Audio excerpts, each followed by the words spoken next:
Buenos dias und herzlich willkommen bei Getrieben, deinem Podcast über Fernweh und Fotografie. In dieser Show geht es um Menschen, für die Reisen mehr ist als Spaß und Erholung. Freue dich auf praktische Tipps und Tricks, wie du tief in fremde Kulturen eintauchst und lerne, deine Abenteuer in bewegenden Bildern festzuhalten, egal mit welcher Kamera. Bist du bereit? Dann los, lass uns abheben mit deinem Gastgeber, Kai Beermann. Anger as a motivator of action is a good thing, because you're using it to constructive ends. Das sagt mein Gast in dieser Folge, Nick Brandt. Ja, und ich durfte im Laufe der Jahre, in denen ich jetzt mittlerweile Getrieben schon mache, seit Ende 2016 schon viele Interviews führen und habe dabei fantastische Fotografinnen und Fotografen kennengelernt. Nick ist definitiv einer davon. Das Gespräch hat bei mir noch sehr, sehr lange nachgewirkt und auch beim Editieren hatte ich immer einen Zettel neben dem Computer liegen, um mir Zitate und Gedanken zu notieren. Nick ist jemand, der sich in seiner Fotografie seit Jahrzehnten mit den Auswirkungen des Klimawandels auf Tiere und auf Menschen beschäftigt.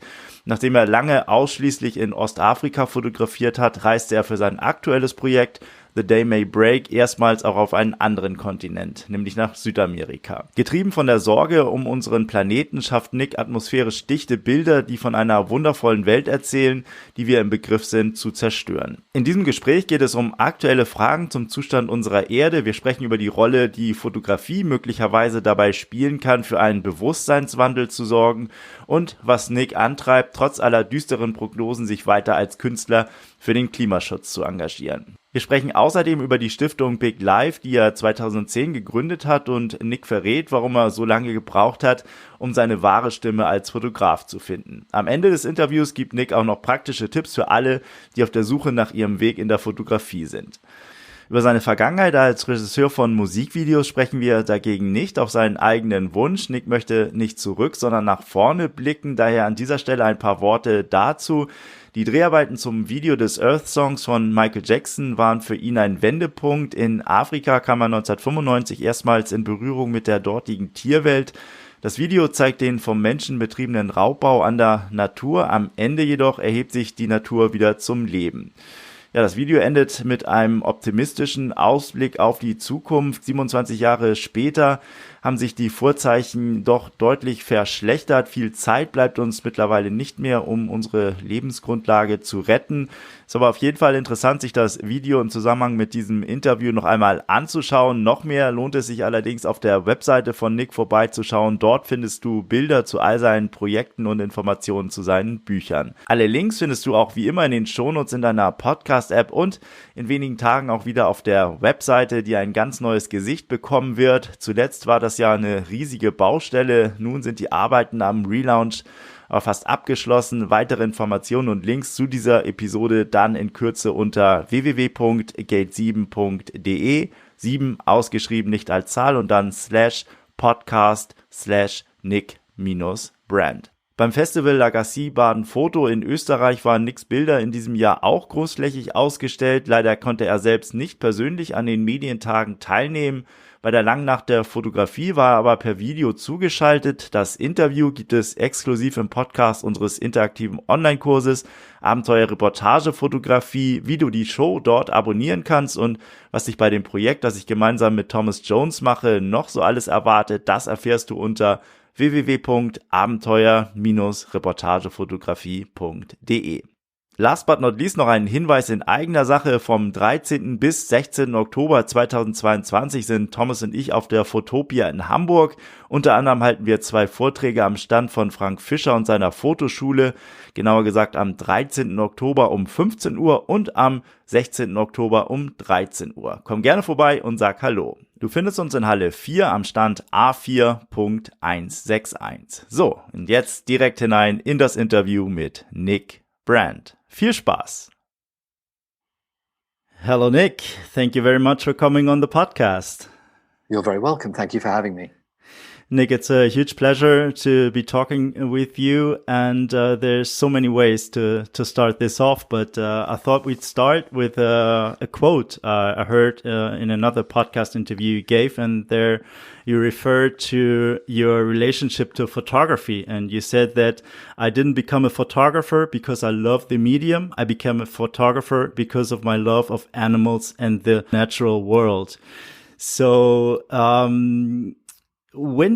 there's a slight. I have to contradict myself. Okay. Just for clarification, so I do love the medium of photography, but what it was, my love of the natural world and animals, that came first, and photography was and is the best medium for me to express my feelings about the two. Yeah. Okay. Well, then we got that right. You can, but the question I was going to ask you is, when did that love for animals and the natural world first manifest itself? I know you were born in London and grew up there in a big city, so you probably weren't, exposed to the natural world at an early stage. How did that love come about for animals and natural world?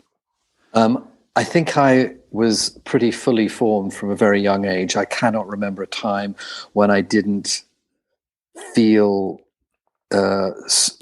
huge love for animals and nature. Fortunately, there was a park within about 100 meters away from where we lived, and every morning from a very young age, fortunately, my parents were very relaxed about letting me go off and do my own thing. I mean, something that's unthinkable in this day and age, but from the age of about 6, I would go off into the park in the early morning to bird watch and spend hours and hours there with my tree books and flower books and bird books. And I was doing that, as I say, from a really young age. And I do think that everybody is born with an instinctual connection to nature. And that as we grow up, so many of us lose that connection, possibly because it's not accessible, like you mentioned, or because there's pressure from your peers, there's pressure from society, there's pressure to conform, there's pressure to be on your bloody iPad. And so that instinctual connection gradually sort of can evaporate. And hopefully later on in life, you find your way back to that connection with nature. I think too many people now are become desensitized to the natural world, which I don't think is particularly healthy. And you see that in the way that people talk about society's need for green spaces, for people to sort of unwind and their mental well-being being supported by access to the natural world. Yeah, we lose that. I totally agree. And it's at first you don't realize it, but then when you immerse yourself into nature again, you feel the benefits you get from it and how it makes you feel.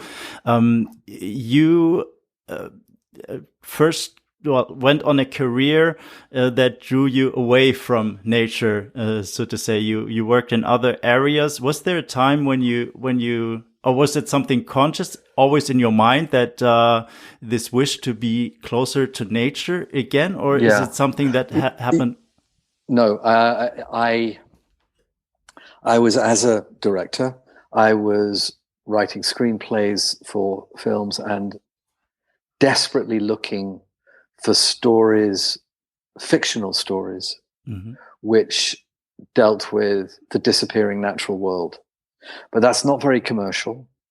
I mean, there are very few films. If I said to you, just kind of try and think of the number of fictional films that deal with the destruction of the natural world and animals and blah, blah, blah, you'd have a really hard time. But I kept trying and trying, and it was very frustrating. And again, it was finally realizing, I can actually do this through photography. And the beauty of photography, is that you can create what you want, how you want, when you want. Whereas with, say, filmmaking, you're always waiting for somebody to give you money. And it's a life of living for tomorrow, using up incredible amounts of creative energy on stuff that will never, ever get made. And so what I find so incredibly calming and exciting is that I come up with an idea, and generally speaking, I can then just go off and do it. So I've just come up with an idea for chapter 3 of The Day May Break, to shoot next spring. Came up with the idea 3 weeks ago, and I'm planning it. Now, something could go wrong, it might not happen, but in principle, I'm just doing it. Now I'm getting to dream about the ideas, and that is, I cannot tell you what a joy that is after years where you don't know if all this energy, creative energy you expend in the hope that this film, this script is going to get made, ever does. You were very successful as a film director, and then you decided to take that turn, and you described it very well. It's not something, or photography, it's not something that you can make a lot of money with, at least at the beginning. Now you've gotten to a stage where that is different, I imagine. But back then, what was your self-talk like, taking that decision to step away from being a film director and to change course of your career? I'm very willful and sort of clear in my direction. Well, I say that, but I wasted many, many years going down a path that I shouldn't have. But once I had this recognition that my life was going in the wrong direction, and this was the way to be able to express myself finally creatively, there was no agonizing. It was just, I want to get going. And I was very fortunate that in a relatively short space of time, my photographs were selling in galleries, and I was able to make a living from it. So I've been very lucky in that regard. Now, looking back, you said that you kind of wasted a couple of years. No, not a couple. Couple of decades. Okay, a couple of decades. Yeah. Is there? Can you now, looking back, say what it was that made you wait that long to take that decision? So, I studied painting, and I wanted to be a painter, but I also love music so much that, for me, music is the greatest art form. The way it can take people emotionally to places in a more direct fashion than, I feel personally, any other creative form. So I wanted my images to have music, and so that led me into film. But as I said, I spent way too long just being frustrated. So just coming back 18 years later to another form of still visual medium, painting or photography, you're back in control of your life. What was that like once you took that decision, the first project you took on, working as a photographer? How did that feel? It's always felt wonderful because I don't have to be answerable to anybody. I photograph what I want. I don't photograph for other people. And it's that's how I want to live my life while I can. And in your case, you already knew what you wanted to photograph. You had this love for animals, and other photographers starting out, they struggle finding their subjects, and they try different genres of photography, maybe, or subject matters. You had that clear. That was right from the start that you knew you wanted to spend your life as a photographer photographing animals. No, not animals, because I don't photograph animals really much anymore. It's really, I wanted to spend my life dealing with the destruction of the natural world. Mm-hmm. It began with animals, and again, I spent way too long on that part of my photographic career. Mm-hmm. I feel that really my photography only began 7 years ago, from about 2015. And so it took me a long time as well to find my voice. And that's fine. I mean, for others, for other photographers, taking that time to find what it is. I mean, look, it's taken me way too long. So I'm so impressed with artists who find their voice right out of the gate. So it's kind of an evolution that your photography took. You started with animals, and now more and more bringing people into your pictures. And like looking back, for me, like doing preparation for this interview and looking at your work, it almost seems like there's this logical progression in your work, starting with the animals and issues of climate change and natural disasters, the impact on animals and the land, and then now turning your gaze towards people and how they are affected, and bringing these two things together. Yeah, because especially with climate change, clearly, as we know,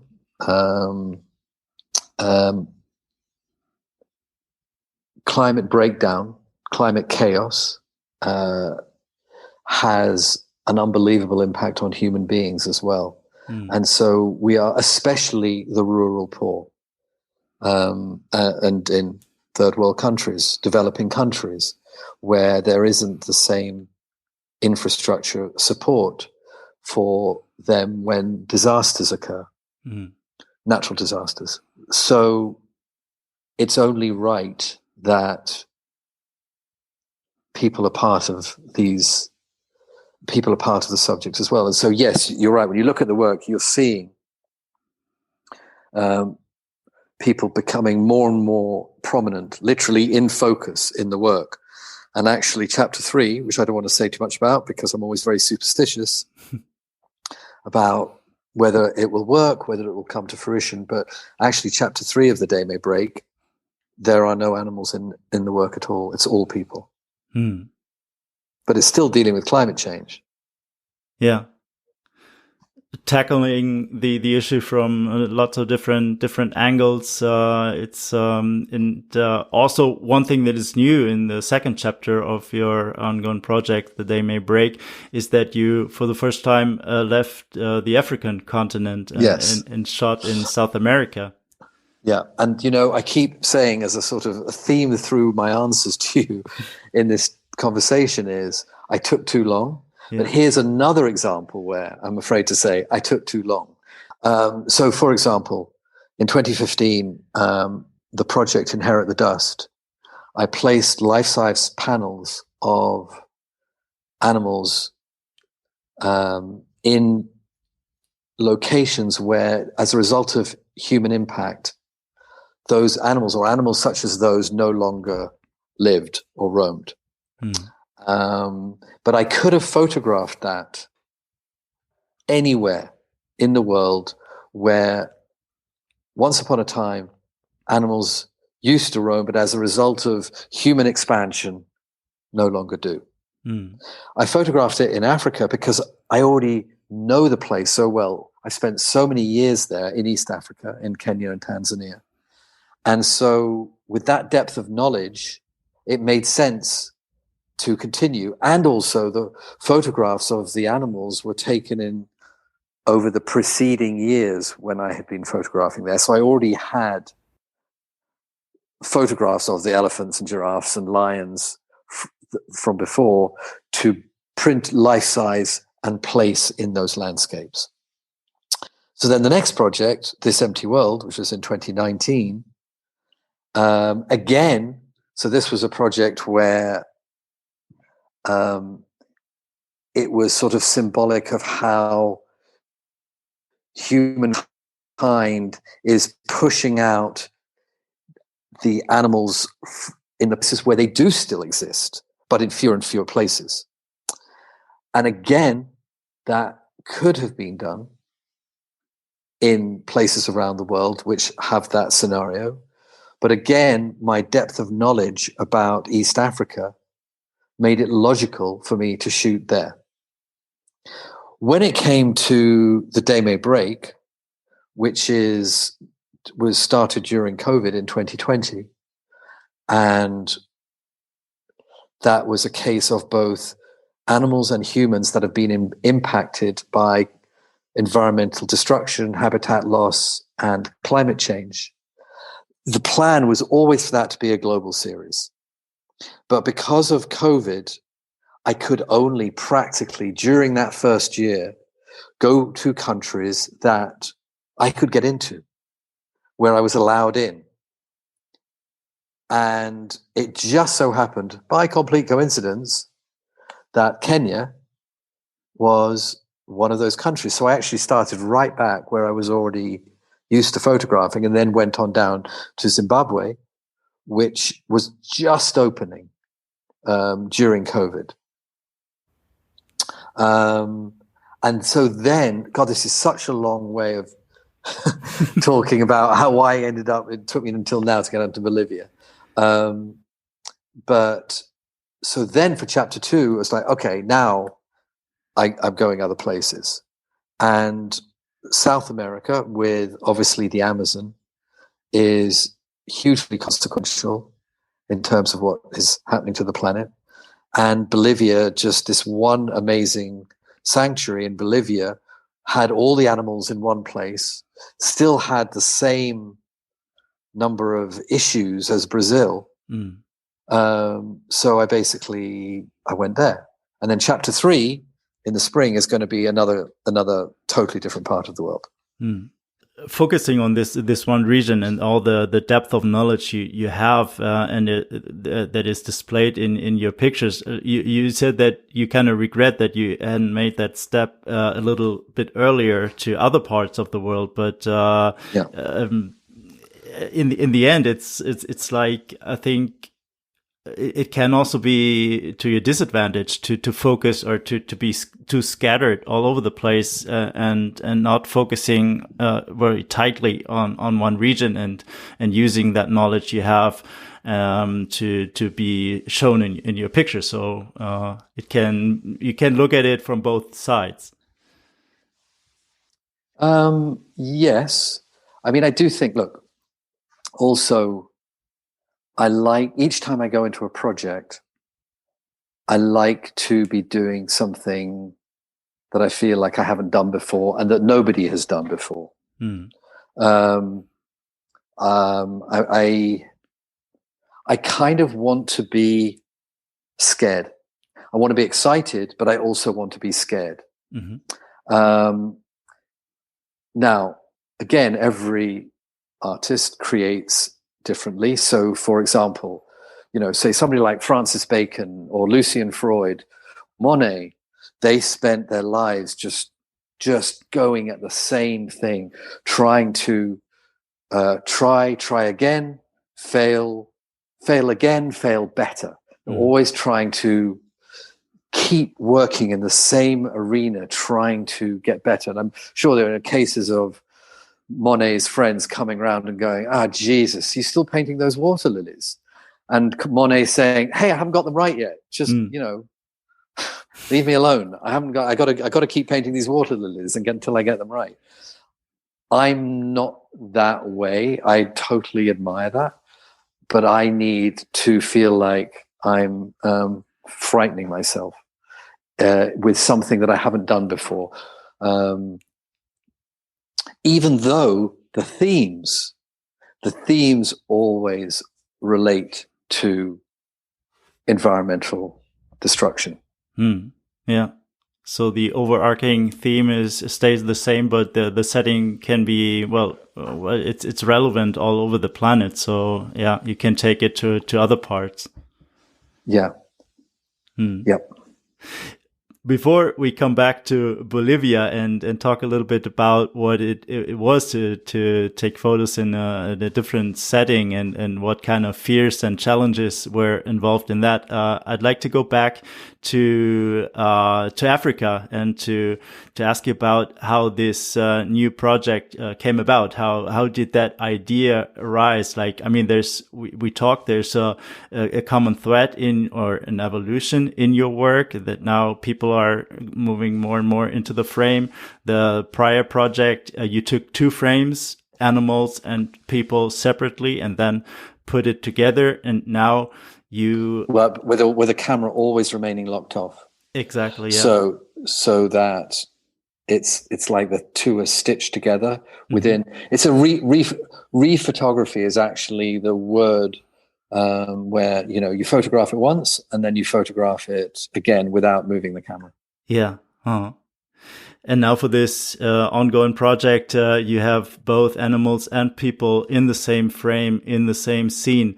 How did that come about? So I'm trying to recall, because I came up with it in the first few months of COVID. And it was this feeling of we're all in a kind of limbo. Not quite knowing what's going to happen. And of course that related to our initial experience of COVID, but also it extended out into what's happening to the fate of the planet. And for me, what has always informed everything that I have done photographically is, for me, humans and animals, I treat them the same. And we all share a similar fate. Animals worse than humans because obviously they can't, they don't have control over their lives like humans do to a greater degree. But it seemed that I wanted this world of this fog that is symbolic of the natural world rapidly disappearing from view as we destroy it, and that the humans and the animals share the same frame because we are together on this on this planet.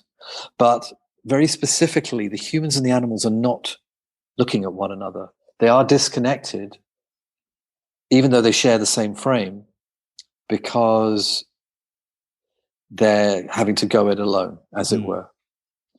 I didn't even try a shot. I'm trying to remember, actually, if I ever had frames where humans accidentally looked at animals or animals accidentally looked at humans, and whether I even considered them. I'm thinking to try and sort of scroll through in my memory through all the hundreds of frames taken, whether I would even looked at one and gone, I wonder if that would work with them looking at each other. And somehow I feel I can't actually remember a frame, but I kind of feel like it wouldn't have felt right.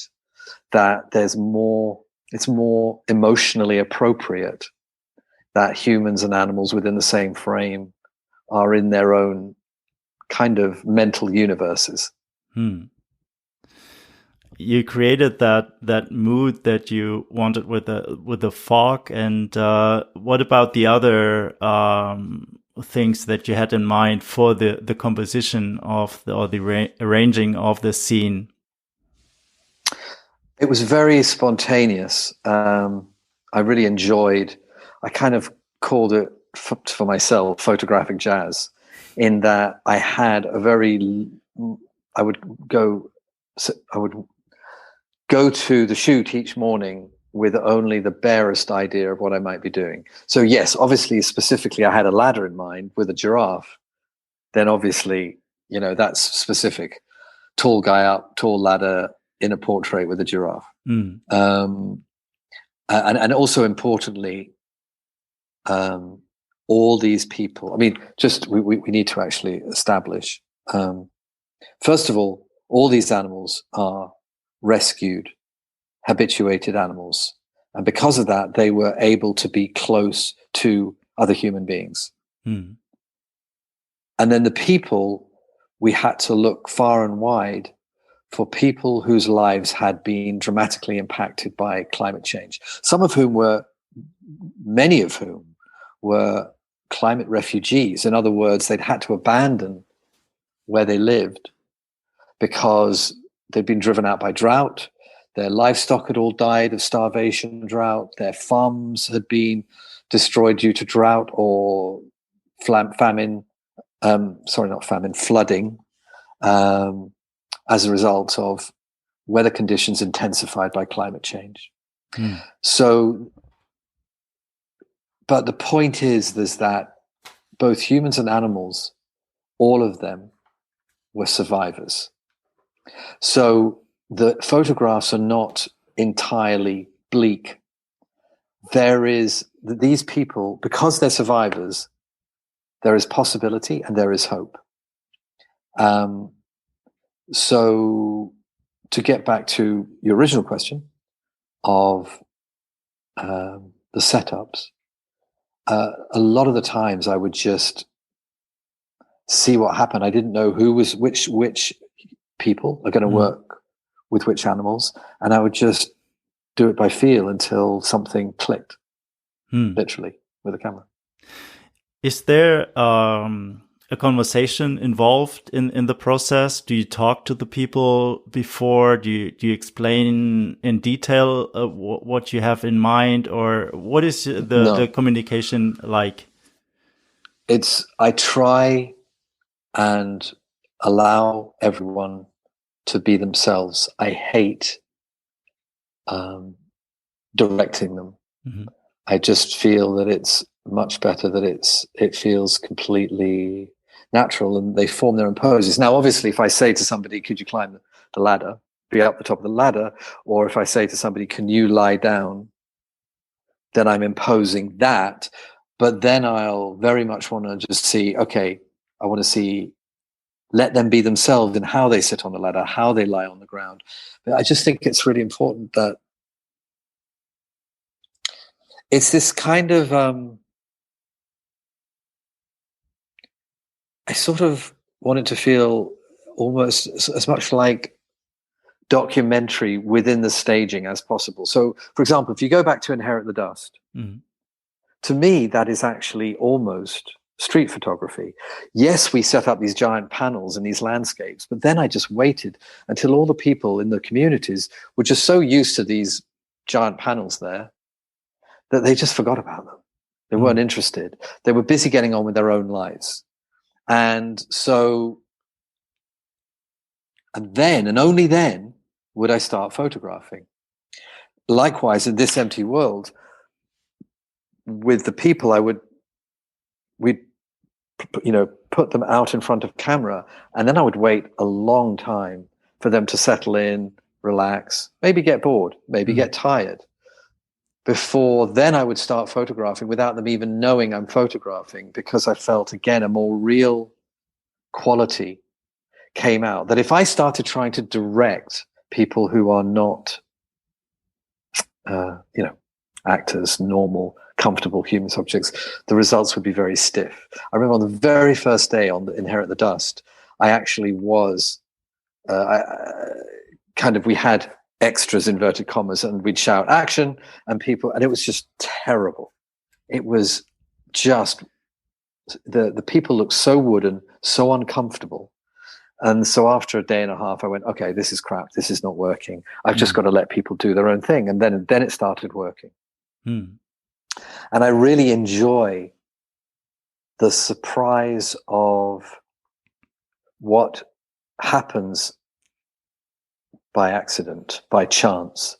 The stuff that happens in real life, for me, is so much more interesting than anything that I come up with in my imagination. Now, maybe my imagination is really bad and I just don't have a good imagination, but I just find it's just stuff happens that is, oh yeah, that's way, way, way better. Hmm.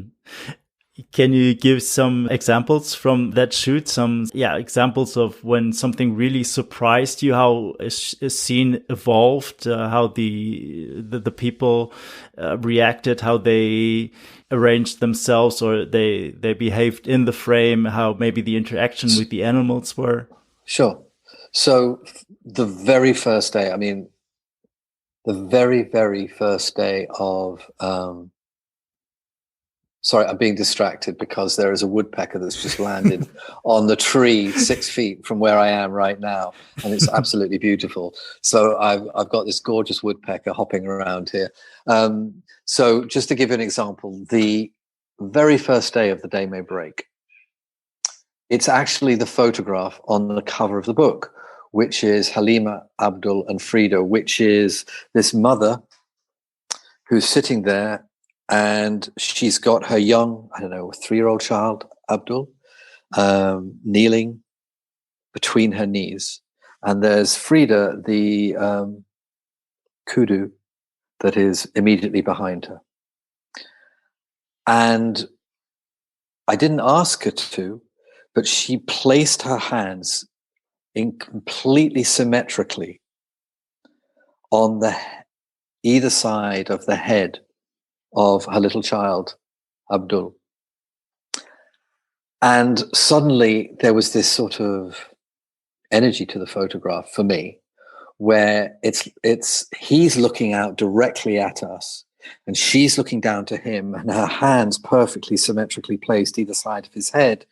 It's almost like she's channeling her, it sounds really, this is totally personal, channeling her energy through him.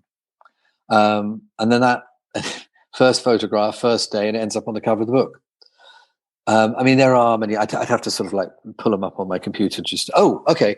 Here's a one. Kuda and Sky in Zimbabwe. So that is this woman, Kuda, who's sitting at the table with a light bulb, and this giraffe, Sky. I had in my mind that Sky, the giraffe, was going to fill the negative top part of the frame behind her. And I have photographs like that. But then suddenly, out of nowhere, the Sky, the giraffe, lowers his head right down over the shoulder of Kuda. Almost like it's looking like he's seeing how she is. He's almost like he's seeing what she's reading on the table, even though there's nothing there. And it's a less perfect composition.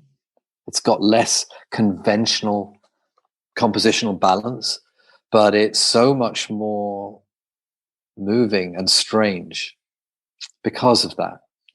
I'll give you, one final example where which is Patrick and Flamingos, which is where there's this fisherman, Patrick, who's standing ankle deep in this lake, and there are these flamingos behind, and just for 1 millisecond, one of these flamingos, perfectly positioned compositionally, flaps out its wings, and I got that moment. And again, I hadn't thought of that. I just thought, well, there'll be some flamingos behind, which was kind of okay, but not terribly interesting. But those wings expanding out and the certain kinds of symbolism that you can read into that made the photograph much better, again, than what I would have come up with. Yeah, that's the beauty about photography. You can have things in your mind. You can imagine how a scene might unfold, but then all these things can happen that you've never thought of before. And it's also letting these images go. Like you said, what you read into the images, and the same is true for everyone looking at your pictures when you're not there, and bringing their own thoughts to these images. And I think that's where the power comes from. They are so rich that you can make these associations with the images, with the compositions. Yeah. And you mentioned the light bulb you brought in. There's very little props that you used, but the light bulb is something that sticks out. What's the meaning behind the light bulb? So the concept was meant to be that it is the only props in the photographs are those that are the absolute basic for survival. That it's literally a box or a chair to sit on, a table to eat at, a bed to lie on, and at night, a single bare light bulb to see by. And across so many parts of the world, you do see people illuminated at night by a single bare bulb. So that was the thinking behind that. It was just another part of those props that are essential to survival. A light to see by during the night. Yeah. Nick, what I find so fascinating about your work, apart from the images that you take, is that you give back with your pictures. I read that the people in your pictures, they get part of the royalty.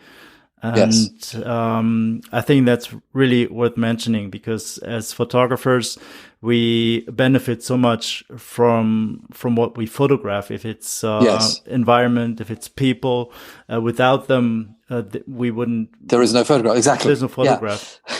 Yeah. So, and I mean, look, I haven't yet. The photographs are sold well, but the project costs so much to produce that I've not yet broken even. But in spite of that, I feel that it is absolutely, I have a far better life, a far more comfortable life than all the people in the photographs whose lives have been so disrupted to such a distressing degree by what has happened to them with climate change. And I've always felt kind of uncomfortable that, you know, like you say, you have a private view, the opening of the exhibition, and there are all, you know, wealthy people sitting there with their, albeit cheap, glasses of wine,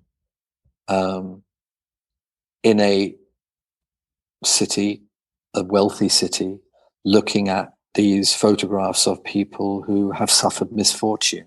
And it just doesn't feel right to me.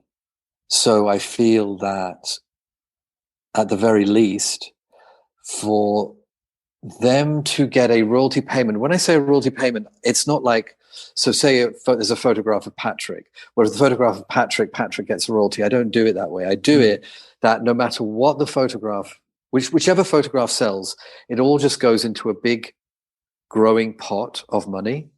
And then that money is evenly distributed to the people in all the photographs, regardless of whether their particular photograph sold or not. Because it's not their fault if their photograph was deemed more or less commercial, more or less popular. If it exists, then they deserve an equal share.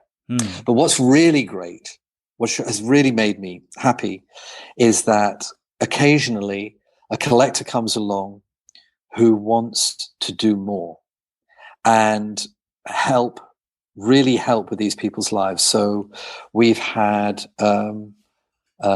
Sophia, this little girl from Kenya, who's in 6 years of education and now paid for by one collector buying one print. We've got, there's another girl, which I don't want to mention yet because it's just about to happen, but her education is going to get paid for.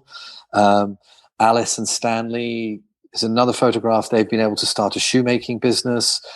Fatuma and Ali, they've been able to start a B&B. And Kuda, who I mentioned earlier, she's been able to rebuild because she lost her home.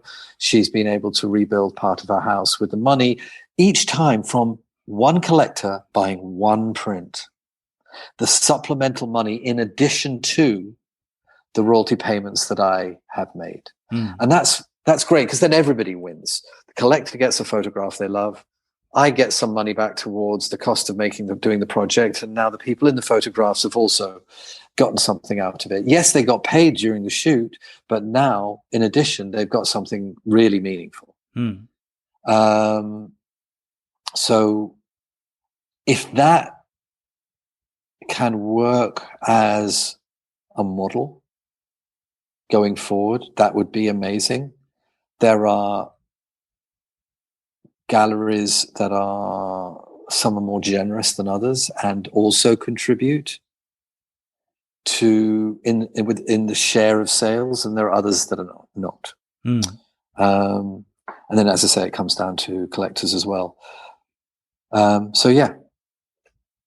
Yeah, you can make a difference in people's life that you photograph on a very individual level. But then there's also this other level on top of that, the work you do with your foundation that you founded in 2010, A Big Life, which has really, really grown into something that has an impact in the region in East Africa. Can you tell a little bit about what is it? What is the foundation about the work? Well, first of all, let me just say, I often get asked what kind of impact I think my photographs have had. And it's an impossible question to answer. I don't have a clue. I don't know how I could possibly know. But I always worry that it's much less impact than I would like because I'm effectively preaching to the converted. If somebody is being moved by my work, I'm kind of guessing it's because they already feel the same way. And then we're just we're all in our own bubbles, like what is going on in this crazy country in which I live, America.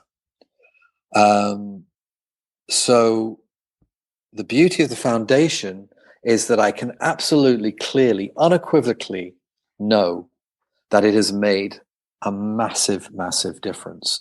So in 2010, I went back to Amboseli in Kenya, where I had photographed most of the photographs of these are elephant portraits I'd taken over preceding years. And it was the first time I'd been back in a year and a half, and I was watching with growing alarm that these elephants were being poached on an increasingly regular basis due to the escalating demand for ivory.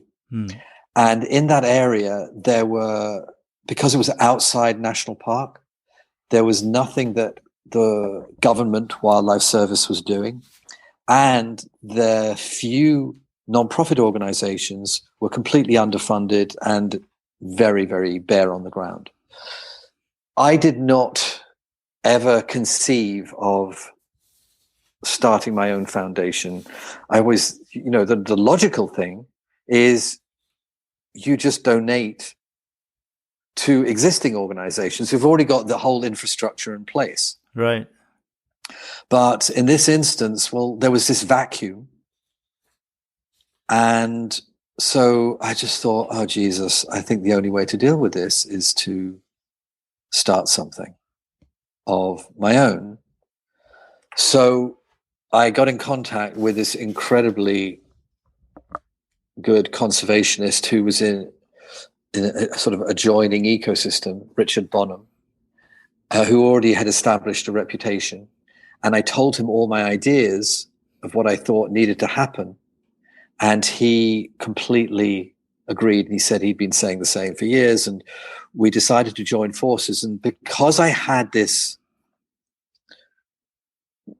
wealthy collectors of my photographs, fortunately, one of my galleries was kind enough to introduce me to this billionaire in New York, who I went to see.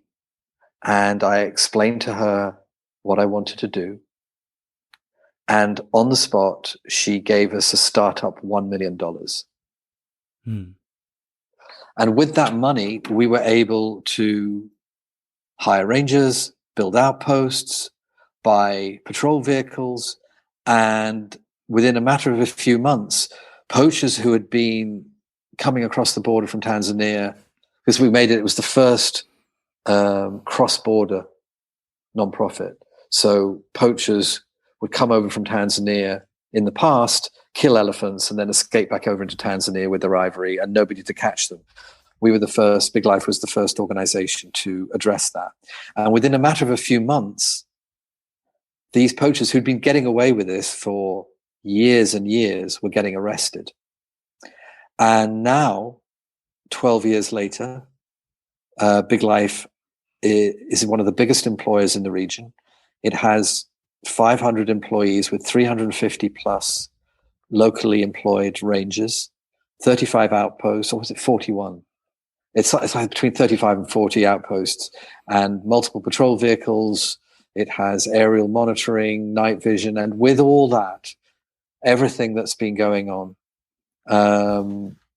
the populations of elephants, giraffes, lions, cheetahs are all on the increase.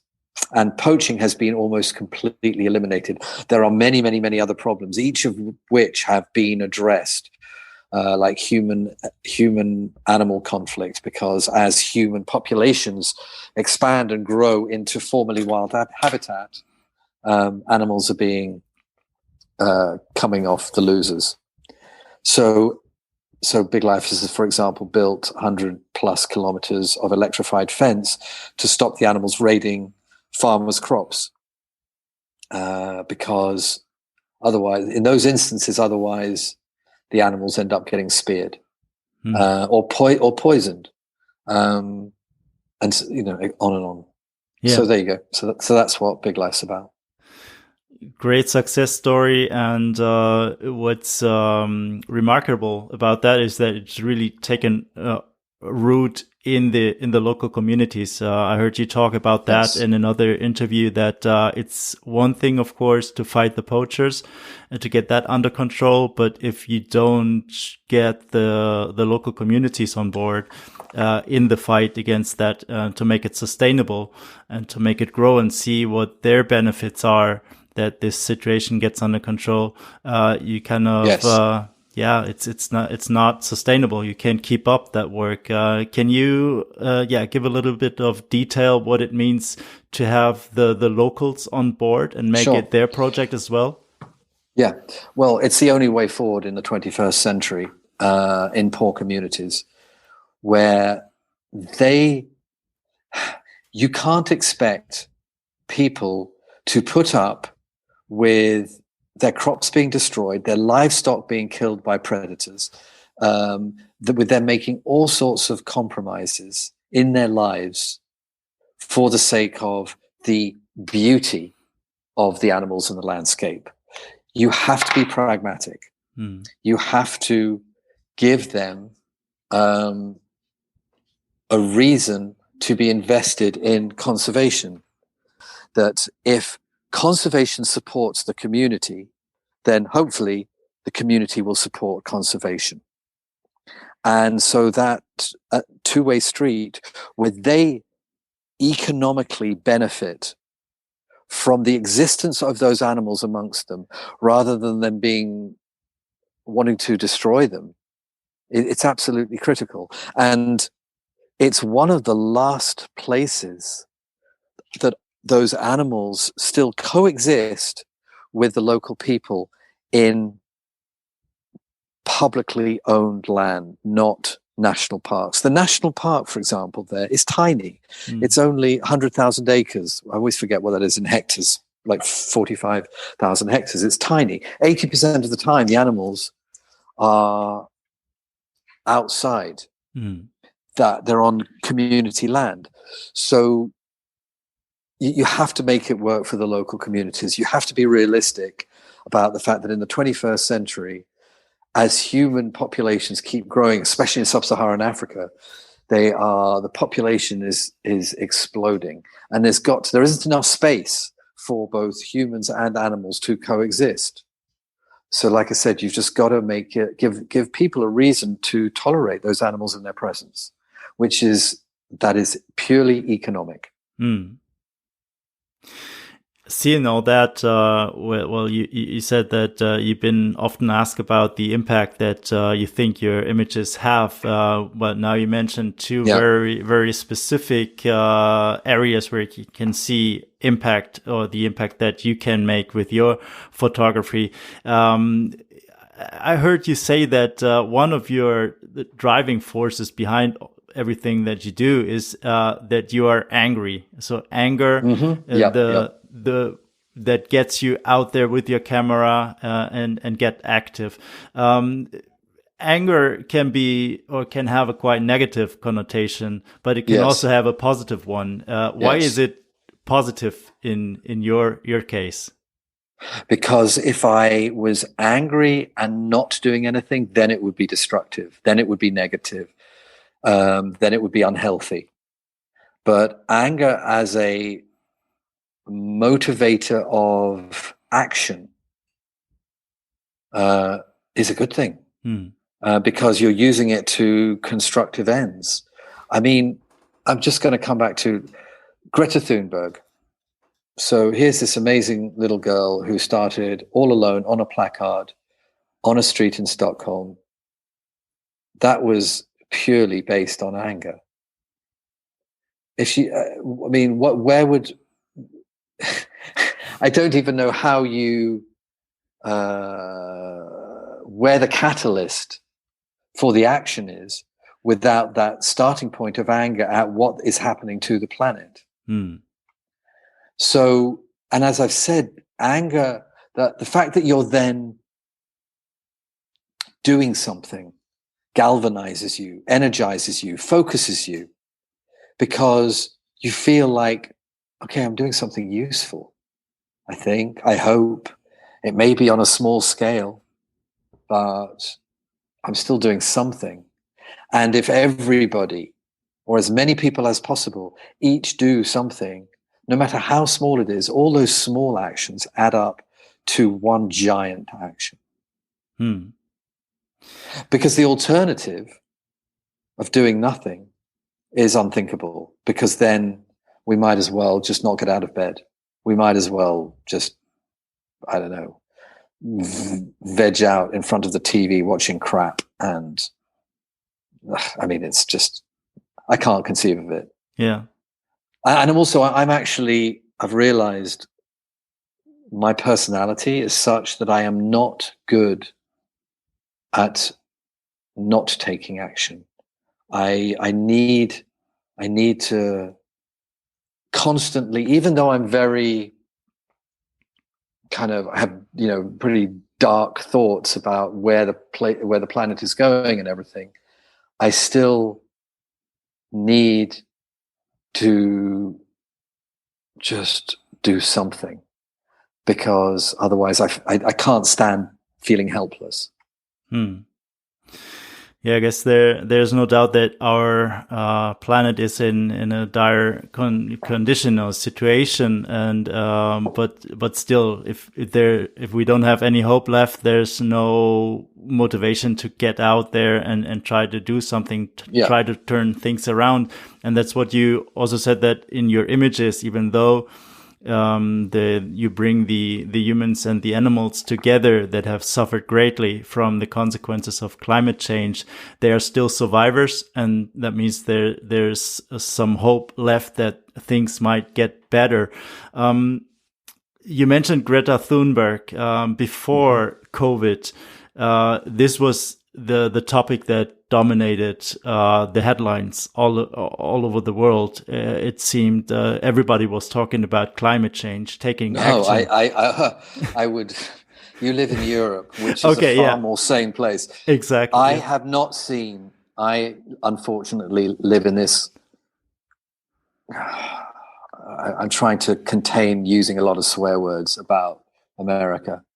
But I have only seen climate change truly discussed in reasonably consequential ways for the first time just in the last 2 months. Mm.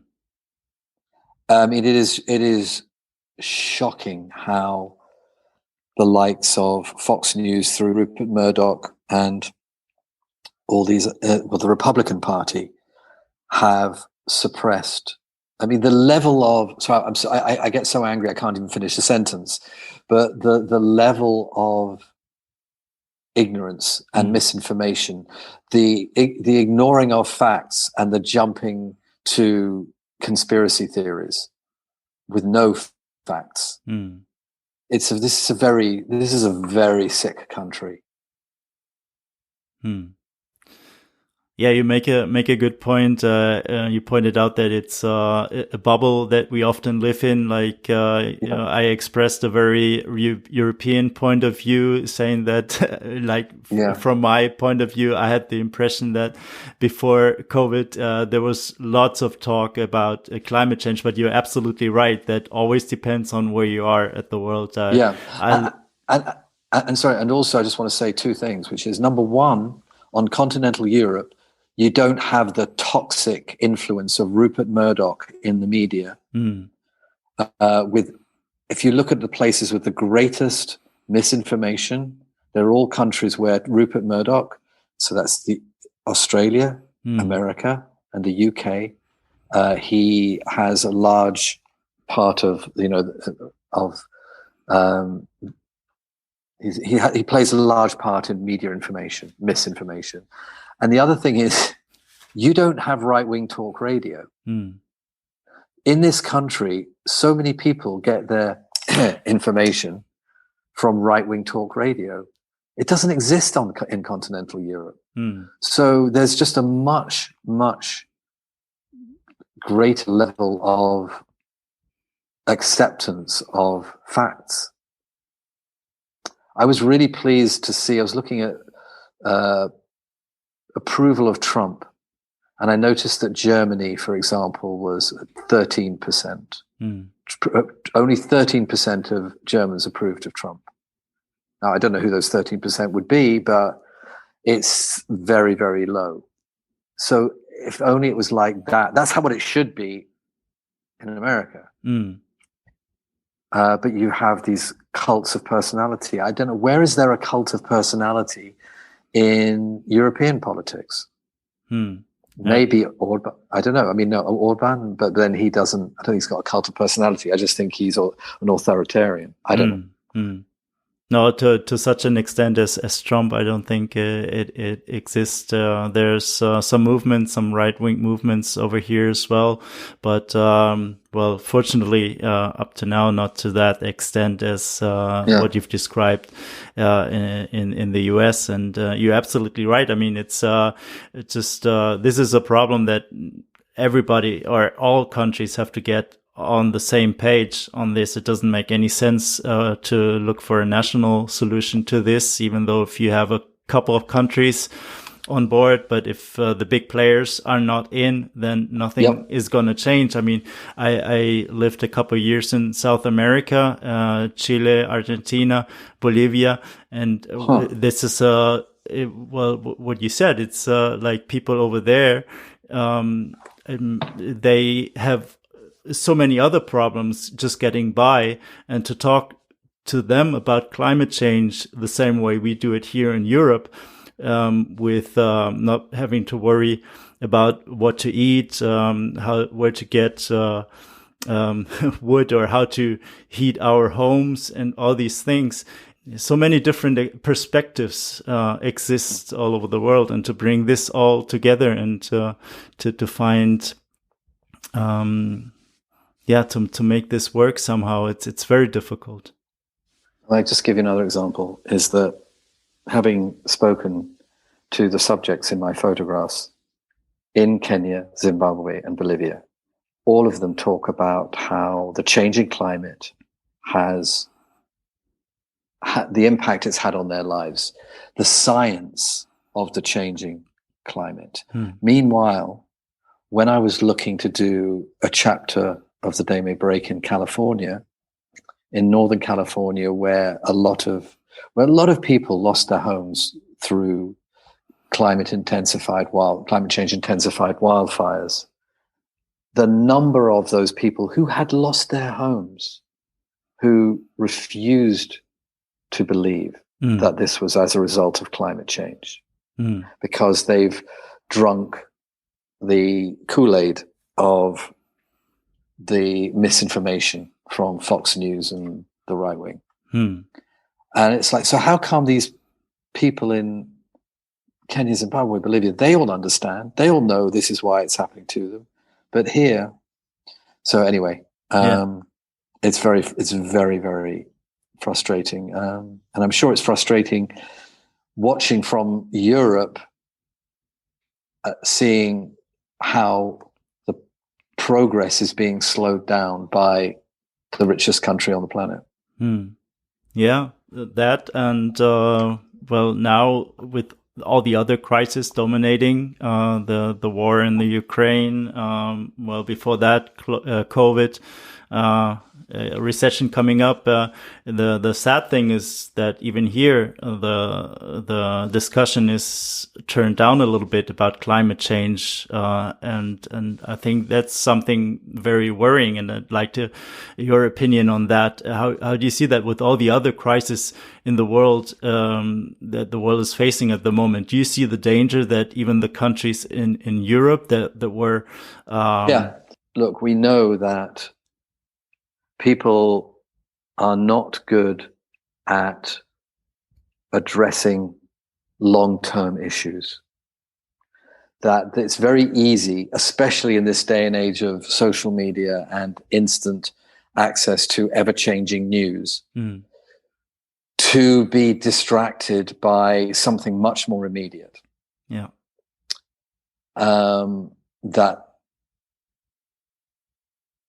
something long-term requires action by governments it's long-term thinking. There's a book I just read called The Good Ancestor.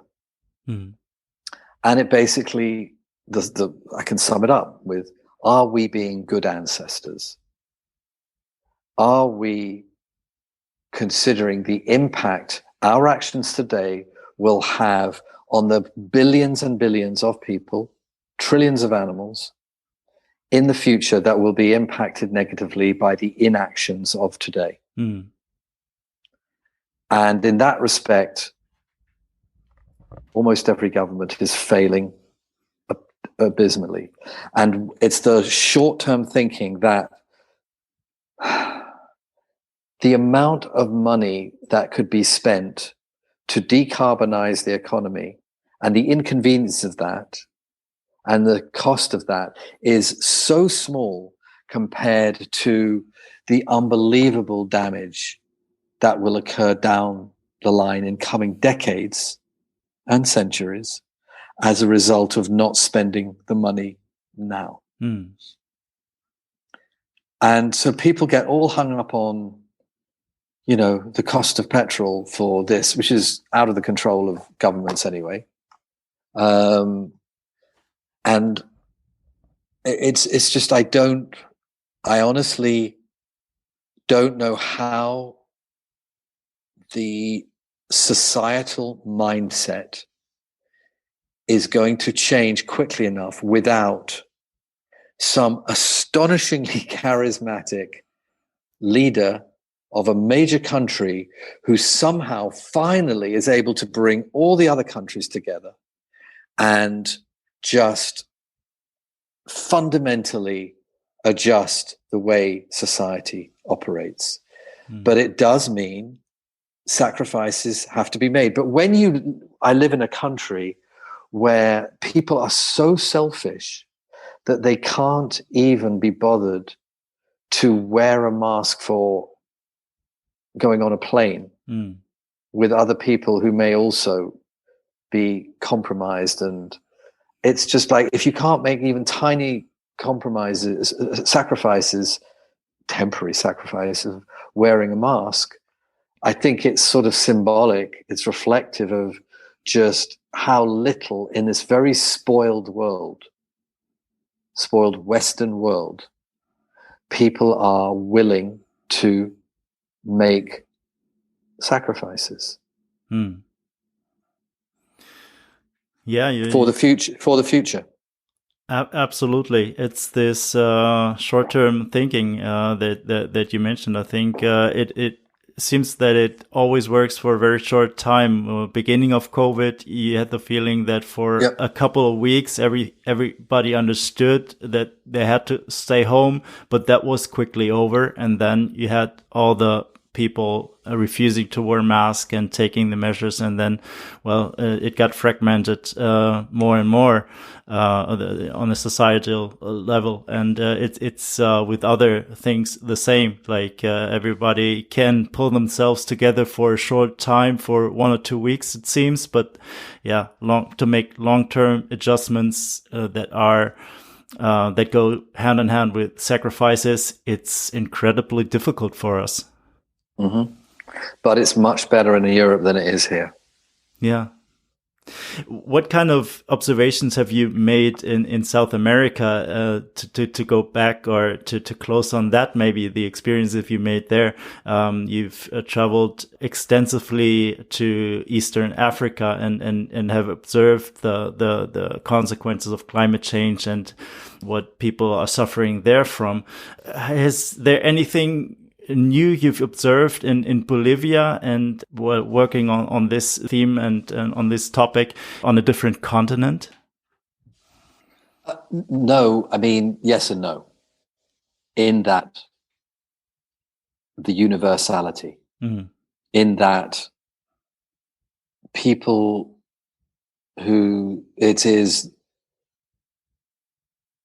the people in nations that have been the least responsible for carbon emissions are those most dramatically impacted by,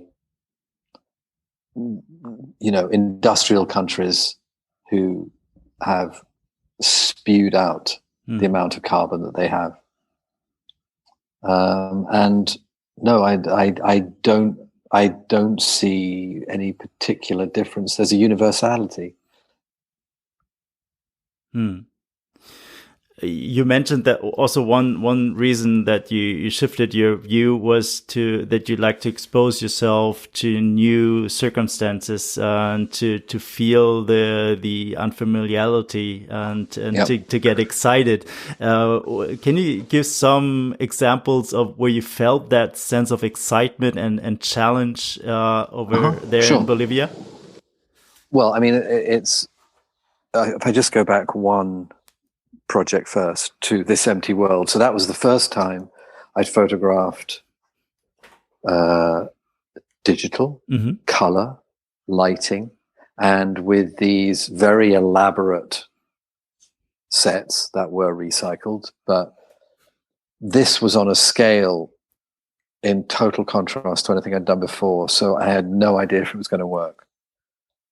So that was scary and exciting. Going into The Day May Break, well, I'd never really photographed people as my foreground, in focus subject. So I had kind of no idea how I would do with that.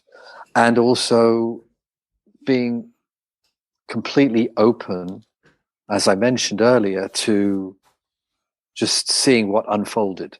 I'm going to kind of give you example, again, getting back to directing, is that as a young director at the very beginning, it's quite typical. I was typical in that I would have my storyboard, my drawn out shot list, and I would slavishly follow that and be panicked and frightened if it wasn't exactly as I'd drawn it.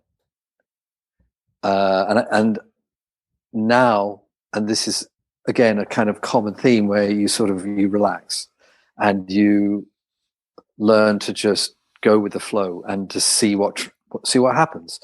Again, something I mentioned earlier. So, yeah. Nick, you have vast experiences in different art forms. You started out as a painter, then you came in contact with music and photography, with film, and now photography. Do you see in the future any changes of the medium you might use to get your message across? Good question. I have repeatedly made an idiot of myself by saying, I will never do this. Oh, I will never shoot anything other than film. I will never shoot anything other than black and white. And I will never do this. And I've constantly got it wrong. I would say that as long as I am in control of my creative vision, as long as I have that ability, I can't. Anything is possible. But that's also, of course, money permitted. So, as I said, these projects are very expensive, and I kind of, like I said, I haven't broken even yet on The Day May Break. So these projects, they're actually costing money. And at a certain point, it's not sustainable.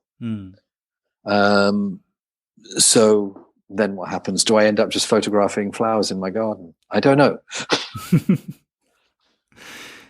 Yeah, there are big productions that you do involve a lot of equipment, a lot of people helping you, doing also the research. Well, in this case, I imagine finding the people to photograph and all that. How do you finance your projects? Through the sale of the photographs. But as I said, it's not been enough. By the way, the other thing I just want to mention is the projects, The Day May Break is carbon neutral. Everything is offset. So, I would be a hypocrite if I was doing a project about climate change and then, consuming vast amounts of energy through the making of the project. But yes, the funding is from me, which is, as I say, why it's so scary. You have such a fascinating career with so many twists and turns and all the things you learned along the way, so much experience, so much knowledge. And I find that very, very honest of you to say also that some things that you have some regrets, some things that you wish you'd started a little bit earlier. But that's a lot earlier. A lot earlier. But that, with hindsight, it's always easy to say that. No, I know. Is there anything that how you could have known that before, or also like giving some advice for other photographers being in a position where they are looking for some advice in some direction? I didn't know in the moments where I was not following the path I really wanted to be on. I didn't see it. I didn't see that I was compromising. And I'm kind of frustrated and angry with myself that I didn't see it. But the one thing that I would say is I always create for myself. And I got asked this question by another interviewer yesterday. Said, well, how do you align? You say you want to, create for yourself, but then you also want your work to have impact on people. And yes, I do. But, if I don't create for myself first and foremost, and then the work doesn't succeed in moving other people, then what's the point? You have to create for yourself, satisfy your own creative needs. And if along the way other people are moved, fantastic. And if they're not moved, at least in that process, you stayed true to yourself. And I think I have to constantly catch myself if I'm thinking, if I start thinking, oh, I wonder how somebody else would respond to that. No, stop. It's about, what is this, like the phrase I use, turning you on? Is this turning me on? And so that's, again, I love the thrill of just, I'm creating for myself. And maybe it does lessen the ultimate impact of work on others because I've done something for myself. Again, I don't know, because I've never created for other people to see what the difference is, if you see what I mean. But I'm not a documentary photographer. I'm not a photojournalist. I'm not a National Geographic photographer. Those people, probably, those photographers are able to reach far more people with the work that they do. And as a result, they probably are able to have much more impact than I am. And that's fantastic. And I wish I could have that level of impact, that reach. But that's not how my creative mind works. So I have to just pursue what I feel that I can do. Be true to your own vision. And you said that you are not so sure what impact your images themselves have on people. That's beyond your control. You create for yourself and then put the images out there. But if there's anything that you wish the viewers would take away from looking at your pictures, going to a gallery, exhibition, is there anything that comes to mind? Well, I mean, anything and everything. I mean, everything we've been talking about, just taking on board what is happening to the planet and in your own way, making choices in your life, either through just donating to voting, vote for the candidates the politicians who do have possibly that long-term thinking of caring for the environment and what happens to people down the line, because I don't need to explain why. And just actions you take in your own lives. That can be as small as, hey, just don't eat factory farmed meat, eat less meat. Think about the impact, all the Amazon being destroyed by the sheer amount of cattle, the sheer amount of forest being chopped down to provide cattle grazing, and all the soy that goes to cattle feed rather than humans. And I mean, the list is just, 80% of soy is purely for animal feed. Just don't use one-use plastic. I mean, the list is endless. Yeah. Of everything that people can do in small and large ways, and it all helps make a difference. And you'll feel better that you're in some small way doing something. If you care about that, I mean, there'll be some people who just don't care. So fine. But my point is, for those who do care, don't feel helpless.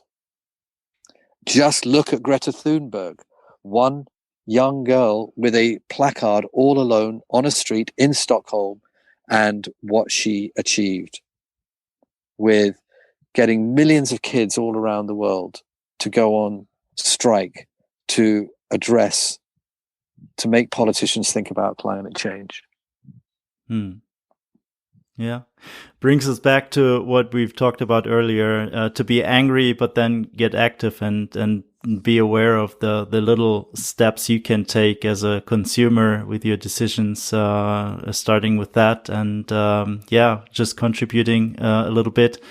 your small part, and don't feel overwhelmed and don't feel helpless, because that leads to getting paralyzed, and then everything is lost. So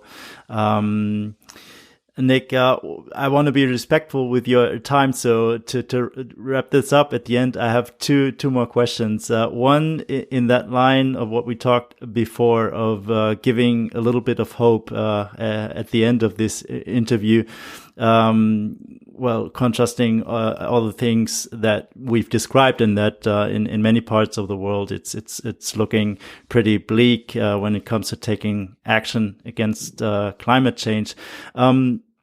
Just to touch this briefly, when you worked as a film or music director, you filmed one very, very famous clip with Michael Jackson, the Earth song. And this song, in the end, it ends with a positive note. The destroyed world rises up again. And is there any sign of this kind of hope that you see these days?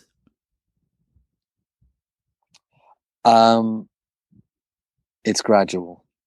And listen, just the most consequential climate change bill in the history of US government passing this week is meaningful and shows other countries that at least when there isn't a crazy Republican running government, something can be done to encourage others. But it is a case of, the hope is we can still make it. Look, climate change it's beyond the point of no return. But just because that's the case doesn't mean to say we cannot do everything we can to minimize the damage. This is what I mean about taking action. So just this week there was that, but it's a long battle that people have to be. There's a very famous quote by Edmund Burke, which is, "All that is necessary for evil to occur is for good men to do nothing." Or good people. And basically, people cannot afford, if you care, cannot afford to be apathetic and just hope somebody else deals with it. Just in small ways and large, everybody can. And if that kind of gradual call to united civil societal action occurs, then things can get better. Yeah. That's a very qualified question, because of course it's so monumental. Yeah, absolutely. I mean, there's it's almost impossible to answer this question, and it all comes down to not to feel helpless and just try to minimize the impact and try to do the things we still can do to kind of stop the consequences and make this planet still a place worth living and being able to still live on Earth. Nick, one last question. Your images and your work generate so many questions, and you've been interviewed so many times. And preparing for this interview, I've read a lot about your work. Listened to other interviews, podcasts, and try to get a hand on everything I can, trying to come up with some interesting questions, but it's not easy to come up with new questions, and probably many of the questions I ask you've been asked before. So is there anything that going out of an interview you feel that no one has really touched on, that you've wondered why there's been so little focus on a specific area of your work? Good question. I can't think of anything. I'm always pleasantly surprised. It's true when it's a completely different question that I haven't thought about. But no, I can't think of anything at the moment. Yeah, it's a difficult question, but I always at the end like to change tables a little bit because I can imagine what it's like to be interviewed quite a lot, and maybe sometimes there's something that you say like, okay, why has no one ever asked me that? But yeah, I think if nobody had ever asked me a question, I would basically engineer one of my answers to address that unasked question. Yeah. In other words, I would give an answer that you may not have asked to get that point across. Yeah. Great. Well, Nick, thank you so much for taking the time to sit down and talk with me. It's been a huge pleasure.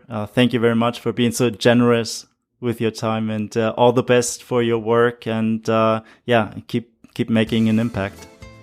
Well, thank you. Ja, das war das Gespräch mit Nick Brandt, ein Gespräch, in dem viele Impulse und Denkanstöße stecken. Ich hoffe, es hat dir gefallen. Wenn ja, dann wäre es klasse, wenn du diese Episode auch mit deinen Freunden und Freundinnen teilst.